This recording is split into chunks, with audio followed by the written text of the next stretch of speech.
Hi guys, Ray here from WrestleChats. Thank you so much for joining me, guys. This is my second ever review of doing a show for the stream.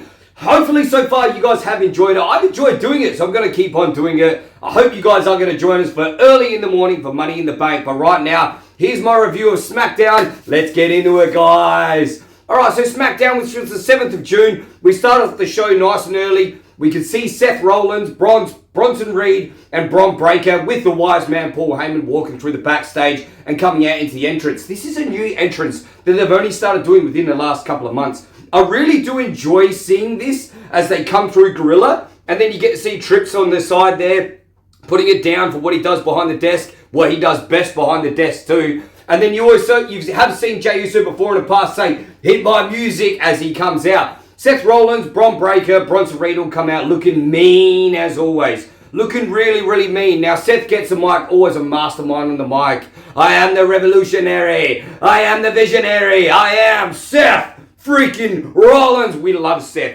If you guys don't love Seth, I know that he's in your top 3. All these men in the ring looking absolutely mean. The promo that he then pulled off was just typical Seth Rollins. "I'm going to come into Money in the Bank," which is tomorrow, guys. I hope you are going to join us. And saying that he's going to win it. Money in the Bank is going to be one hell of a match. I don't want to touch upon that today, though.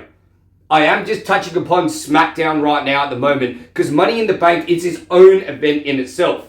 I don't want to make any predictions. I'm not even going to tell you who's going to be on the card. As much as you've seen on tonight's show of how much and who is going to be on the card, I don't need to relive it over and over and over like the show has already done. So I hope you guys are going to join us for that. Seth Rollins does come out and basically says that he's going to win Money in the Bank. He's going to take back the whole wrestling industry. He's going to change it. He's going to do the best that he can to make it what Seth Rollins' vision, you like that? Vision is actually going to be. The wise man just in the background. I do like this.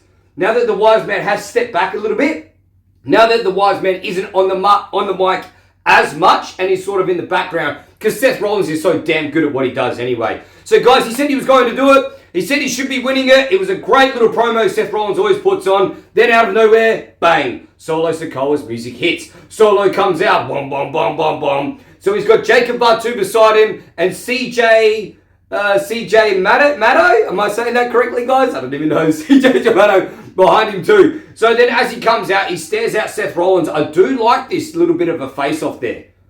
So they went back and forth a little bit more, but the one thing that I absolutely love, guys, and my boy Bron Breakker did have a face-off with Jacob Fatu. This is a match that I know is going to happen sometime in the future, and I'm so looking forward to it already. I want it to happen, and I want it to happen now. So then they faced off a little bit more. You can see that things are a little bit tension there. We can see that Seth is slowly sort of gunning for his shot in the people that are actually going to be in the Money in the Bank event or Money in the Bank match. It's going to be stellar, guys. I can't wait for it. But once again, we're not going to go on that. So then we had Jimmy Uso and JC Mato were going up against each other. This was a good match, guys. Not a great match, but a good match. It's very clear how good Jimmy Uso is in the ring. Just holds a match together. Good storytelling. There's no massive big spots. It was very, very safe. One thing that I do love, though, from the new JC Mato is that his standing backflip. How clean it is when he gets his body up and flips himself over is amazing, guys. It's just so clean for a man of his size. He's quite a round fella, and he's quite a put-together fella too. But we do know that with a man of that size, you shouldn't be able to pull off such a clean backflip like that. Excuse me, guys. Got a little bit excited, as per usual. Now, in this match, we could definitely tell that Solo is there and they're trying to build for something a little bit more. I think it's more of a storyline match that they put together instead of a good, heavy-hitting, slugging-out match that they're going to do. There's definitely something with Solo Sikoa and Jacob Fatu that's going to be coming sooner than later, I believe. Now, is Jimmy Uso going to get in the mix of that? I really do not know. But a point that I do want to make, though, Jimmy Uso, gotta love it. He's a veteran in the ring with the Usos, the best tag team that has ever come across, I believe. That's my opinion anyway. Yes, better than the Dudley Boys, better than Edge and Christian, better than the Hardy Boys. I know, guys, I said it right now. I believe the Usos, to me, are the best tag team that there's ever been. Now, Jimmy was a part of that tag team. So with Jimmy being a part of that tag team, unlike his brother Jay, who's just skyrocketed to be an absolute superstar, to me, Jimmy is still trying to find his spot of that superstardom, megastardom status. He's getting in the mix a little bit. Now, I do like his attire. I do like the more colourful things. I do almost like the silk look. Not a fan of the Big Jim nickname, but hey, you know, I know it's something they're probably going to push as in marketing wise, as in merchandise wise and things like that. So I do like Jimmy Uso. At one stage he did try to go down the whole heel turn. Never really liked that, so let's not touch upon that too much more. I am looking forward to where they're going to take Jimmy Uso in the future. Just don't really know where. But anyway, guys, let's move on. So the next one that we had was a small backstage promo against Damian Priest and Jacob Fatu facing each other off. I love this. I instantly got excited. Jacob Fatu is definitely being gunned on by a few people now, and I love it. Because a man that's all gas and no brakes can hold his own, and I'm looking forward to it. Damian Priest versus Jacob Fatu, I hope is a main event match, and I hope these two are just going to put on an absolute slogger knocker. And I know that they're going to. Damian Priest is still trying to figure out where he fits in a few things now that Drew McIntyre has gone off. The rumor is that he needed some time off, so he's going to go off and go do his own thing. I hope when he comes back he gets the title shot around his waist, which he does so deserve. I love Drew McIntyre, and everybody out there loves Drew McIntyre. Sharpy loves Drew McIntyre, so I know that that's something that he does deserve. Damian Priest against Jacob Fatu is something that I want to see sooner than later. Very excited for it. But once again, guys, moving on. So then we had a matchup against Zelina Vega and Piper Vixen. Am I saying that right? Piper Niven, sorry. God, too excited as per usual, guys.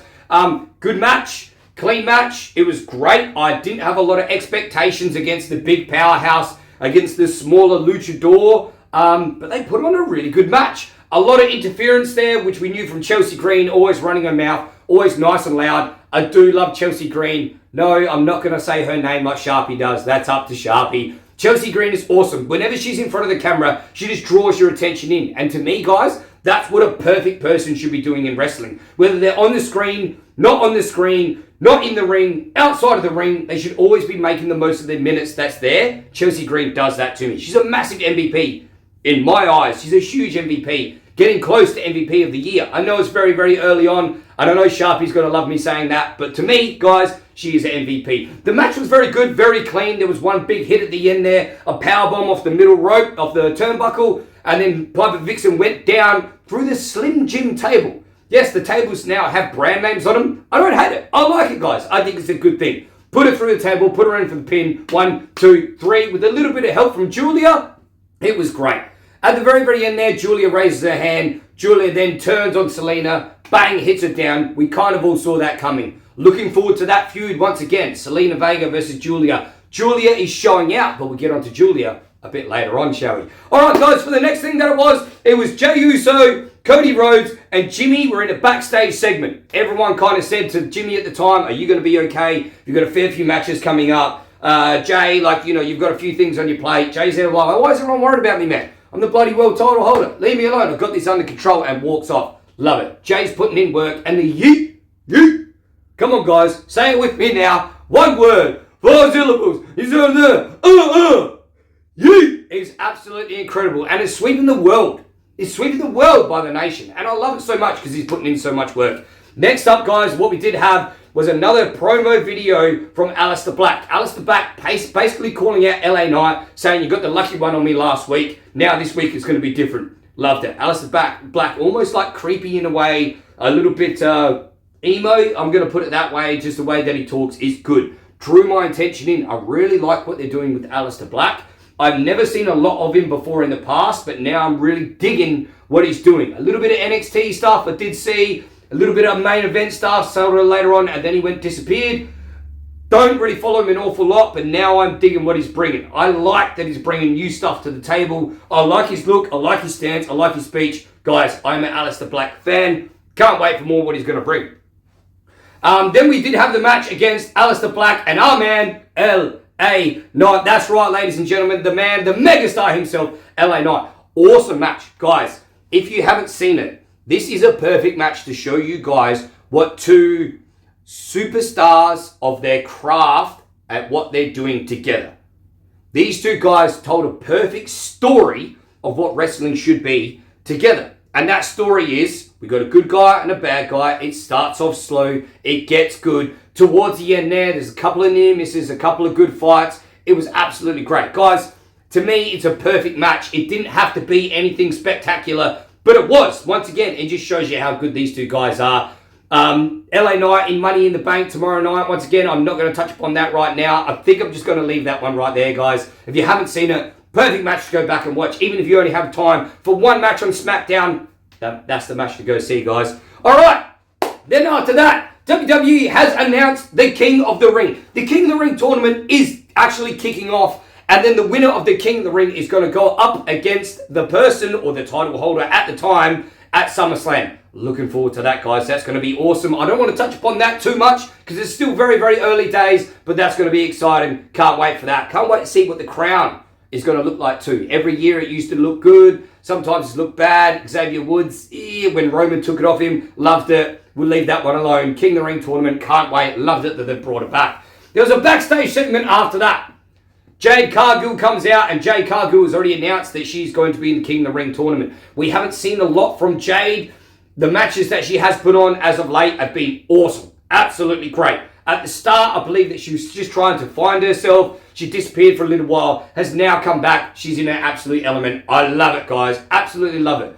Then we saw, as Jade was trying to put her promo across, we saw her and who would absolutely come out and let her know who the queen is, Charlotte Flair. I love this, guys. I am so excited for this match of Charlotte Flair and Jade Cargill going up against each other. I want it literally like tomorrow. I don't even want to wait for this. I know this is going to be an absolute banger of a match. This is going to be awesome. Tiffany Stratton then comes out, looking the best that she always does, our champion. Tiffany Stratton just says, you guys ain't got nothing. Tiffany comes out to the ring. Tiffany comes out to the ring. She's interrupted by Mami. Mami has then said, I have never won Money in the Bank. It's something that should be on Mami's resume. Guys, I'd love to see that, being an SA boy myself. Mami being from SA, I'd love to see her come out with the briefcase, but that is not my prediction. That could wait till tomorrow, and I know you guys are excited to watch the show with us, so make sure you do, guys. Make sure you watch the show with us. We're holding off in our predictions right now. Myself and Sharpy will definitely be there first thing in the morning to let you guys know what our predictions are. Then as that finished up, Mami came out. Stephanie Valkyrie, who's just absolutely killing it as of late, she came out. Alexa Bliss, who I want to see so much more, came out. Roxanne Perez, Naomi, and then Julia came out to have a banger of a match. The thing that I really liked about this match is that Stephanie Valkyrie and Julia, if I'm saying that correctly, Julia are still quite new to it, but I felt like all these girls worked really well in this match. There was a lot, and I mean a lot of moments where, you know, the three good guys or baby faces were smacking on to the bad guys. The crowd was getting into it. Awesome match. Like, everything just worked well, worked quite smooth. There was no massive botches in it, which we could say, oh, that looked terrible. No, for these new people that are now starting to come out into the ring and work together for the first time, it was great. Superstars at its finest, guys. Then we all know who ended up winning the match. None other than Mami. She finishes the match up by pinning Roxanne Perez. I do love Roxanne Perez. I'm a very big fan of her, but I'm a bigger fan of Mami. Everybody loves Mami because Mami's always on top. Moving on, guys, to the next thing that we had coming up there was a backstage segment between Solo Sikoa and JC Mato, and Solo was bagging out on our man. That's right. We all know him, the champ. Bagging him out, basically saying that he's got nothing. He's saying that he's all gas and no brakes. He's no brains and no brakes. Bagging him out, I didn't like it, but I can see once again it's setting up for the storyline of what's going to happen there, guys. So it was only a quick segment, but it only needed to be quick there. Jacob Fatu in the background didn't look too happy about it. So looking forward to that. But we'll move on really quickly from there. Then after that, there was a quick little video package from Bo Dallas, or Uncle Howdy, let's call it Uncle Howdy, basically saying a few cryptic things as he does. From the very start, the White 6 promos or video packages have always been very, very creepy to me, and I know that's how they're coming across. To the extent where it's that creepy where I don't want my kids to watch it, because I believe that'll give my kids nightmares. So for this to come together and still give me chills as it does, WWE are doing their finest work. I do love it. I absolutely love it. And later on in the show, we did see a lot of the tag teams all standing around basically saying that they're scared of the White 6. Somebody needs to take out the White 6. Love it, guys. This is the type of stuff that I want to do. You're building the storyline for us to eventually get around. The White 6, you're holding it up at the top of the tops. I'm looking forward to what the White 6 are going to bring later on in the future with these tag teams, because I love all the tag teams that there are. And I love it that the Street Profits are the champs too, because the Street Profits are my boys. I do love them. Not as much as the Usos say. Alright guys, let's move on a little bit more. The match between Andrade, Penta, and went up against the American Made or the Creed Brothers. I love the Creed Brothers. This was an awesome match. If you guys haven't seen it, Penta, superstar. Andrade, superstar. The Creed Brothers, one day, to me, are going to be tag team champions. They're just trying to find themselves for the next couple of years. They will come into the best of the best. They just need to maybe push away from Chad Gable. But right now, at the moment, I know that they're traveling with Chad Gable, probably training with him. Chad's probably giving them a few tips along the way. These are young fellas. They'll eventually get there. American Made or the Creed Brothers. I'm looking forward to the future of everything that you got. At the very end of the match, we did see Seth Rollins come out with Bronson Reed, Bron Breakker, and just mow him down. Mow him down. Tsunamis, spears going in. I loved it. Absolutely loved it, guys. I love what this trio is bringing to the table. They're a mean-looking group with the head of the table there. No pun intended. With the head of the group there, I should say, being Seth Rollins. Seth Rollins then coming out, basically directing orders, telling them what to do. Love it, guys. Absolutely love what this trio is doing. Love the look of them. Love what they're doing. Bron Breakker is my boy. My favourite wrestler right now at the moment. And with Bronson Reed behind him, they're a mean-looking group. Bronson Reed being the SA boy, always got to get behind him. Thank you, Bronson, for what you're doing. You look fantastic, brother. And being there with like one of the best that has ever done it, Seth Rollins. So good, so happy for him, but Seth always looks $1,000,000 in his drip. He blue on blue, loved it, even with his little medallion on around his neck, was absolutely fantastic. Alright guys, then Paul Heyman picks up the microphone, basically tells everybody this is the future of what wrestling is going to look like, goes on a little bit to be an captivating mic segment or promo, if you will, that Paul Heyman always puts together. We love the wise man, we love Paul Heyman, having a few little quick shots there, then all of a sudden, bang! We hear Cody Rhodes music. Cody comes out, the fans absolutely go bunter, which they were all night long. The fans were so good all night long. The fans absolutely went crazy and did follow along with Cody, singing the song as loud as they do. Cody get down on one knee. Oh, love it. Absolutely love it, guys. Everything that Cody Rhodes does. Many years ago, we did see Cody Rhodes' entrance live. It was fantastic. The whole arena went off. Came into the ring. There was a bit of a tense standoff. Now, we know that there is a bit of a past with Cody Rhodes and Seth Rollins. So there was a little bit of a standoff there. A little bit of a tense moment there. Maybe Breakker, maybe Bronson were about to step in. Then all of a sudden, yes, that's right, guys. Jey Uso's music hits. Yeet! And the yeet movement begins. This is huge.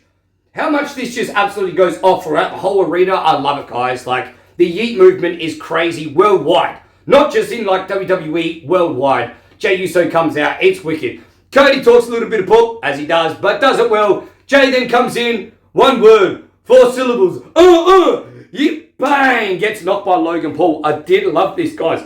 Logan Paul, the typical heel, and such a good heel that he does play, tries to get up on the top rope at one stage, slips, the whole crowd goes crazy. He's like, I don't even care. Still does his thing. John Cena then picks up the mic, basically says, this is what your future's going to look like. John Cena then picks up the Undisputed, holds it above his head as he does so. I'm the last real champion, and the next world champion that you're going to see is this man right here, Logan Paul. That's where the show finishes. Guys, thank you so much for joining me. I hope you did enjoy it. Take care of yourselves, guys, and please join us tomorrow for Money in the Bank. If you're not going to do so already, we'll be bright and early. So thank you so much, guys. Take care of yourselves. Bye for now. Peace.